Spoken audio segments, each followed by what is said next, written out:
ഈ short span of ടൈമിൽ Indian ഫുട്ബോളിൽ ഏറ്റവും കൂടുതൽ ഇമ്പാക്റ്റ് ഉണ്ടാക്കിയെടുത്ത ക്ലബ്ബ് ഇന്റർ കാശിയാണെന്ന കാര്യത്തിൽ ആർക്കും യാതൊരു സംശയമില്ല.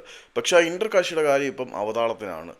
അവർ അടുത്ത സീസണിൽ ISL നിന്ന് പിന്മാറിയേക്കും എന്ന് വരെ റേവ് സ്പോർട്സിൻ്റെ ഭാഗത്തുനിന്നും റിപ്പോർട്ടുണ്ട്. എന്തുകൊണ്ടാണ് ഇത്തരത്തിലൊരു റിപ്പോർട്ട് വരുന്നതെന്ന് ചോദിച്ചു കഴിഞ്ഞാൽ ഇന്റർ കാശി അനാവശ്യമായിട്ട് ചില സാമ്പത്തിക പ്രശ്നങ്ങൾ അനുഭവിച്ചിട്ടുണ്ട്.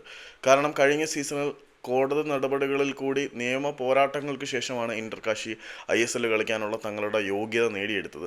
ആ ഒരു കേസിന് മാത്രമായിട്ട് അവർക്ക് ഏകദേശം 4.5 കോടിയിലേറെ രൂപ നഷ്ടമായിട്ടുണ്ട്. പലതവണ ഇന്റർ കാശി എന്ന് പറയുന്ന ഒരു ക്ലബിൻ്റെ നേരെ ഓൾ ഇന്ത്യ ഫുട്ബോൾ ഫെഡറേഷൻ്റെ പിന്നിൽ നിന്നുള്ള കുത്തലുകളും ഗോവൻ ലോബിയുടെയും ബംഗാൾ ലോബിയുടെയും വേട്ടയാടലുകളൊക്കെ ഉണ്ടായിട്ടുണ്ടായിരുന്നു. അങ്ങനെ അവർക്ക് അനാവശ്യമായിട്ട് ഒരുപാട് പൈസ ചിലവായി. അത് അവരെ വല്ലാതെ തളർത്തിയിട്ടുണ്ട് എന്നുള്ളതാണ് സത്യം. അതുകൊണ്ട് പല താരങ്ങളുടെയും സാലറി ഇപ്പോഴും പെൻഡിങ് ആണ്. സ്റ്റാഫിൻ്റെ കാര്യത്തിലും സാലറി പെൻഡിങ് ആയിട്ടാണ് നിൽക്കുന്നത്. അതുകൊണ്ട് അവർ അടുത്ത സീസണിലെ ISL നിന്നും പിന്മാറിയേക്കും എന്ന തരത്തിലുള്ള റിപ്പോർട്ടുകൾ പുറത്തേക്ക് വരുന്നുണ്ട്.